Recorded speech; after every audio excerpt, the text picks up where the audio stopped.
কিছু গল্পের কোনো ইতি থাকে না, মাঝপথে তাদের পরিসমাপ্তি ঘটে যায়।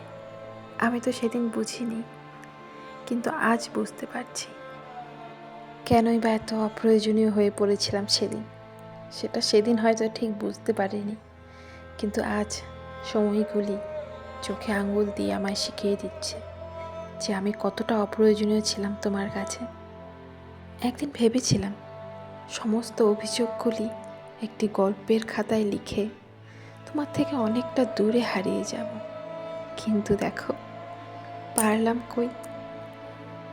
আমি হয়তো সেই মায়া থেকে বেরিয়ে আসতে পারিনি, তোমার ভালোবাসার মায়াগুলি আমি কাটিয়ে উঠতে পারিনি ঠিক, কিন্তু দেখো তুমি ঠিক দূরে চলে গেলে।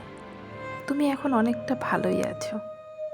বয়সটা অনেকটাই কম ছিল, তাই হয়তো বুঝতে পারিনি কোনটা ভালোবাসা আর কোনটা অভিনয়। সেদিন হয়তো জোরপূর্বক আমি তোমায় আমার কাছে ধরে রাখতে পারতাম, কিন্তু আমি ধরে রাখিনি। কেন জানো?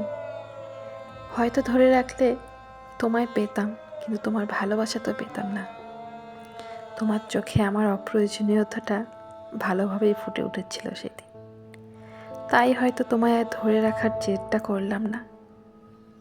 ভালোবাসা কোনো ভুল নয়, আমি অনেক পবিত্র মন নিয়ে তোমায় ভালোবেসেছিলাম, কিন্তু ভালোবেসে অতিরিক্ত তোমায় বিশ্বাস করাটাই হয়তো আমার জীবনের সবথেকে বড় ভুল ছিল।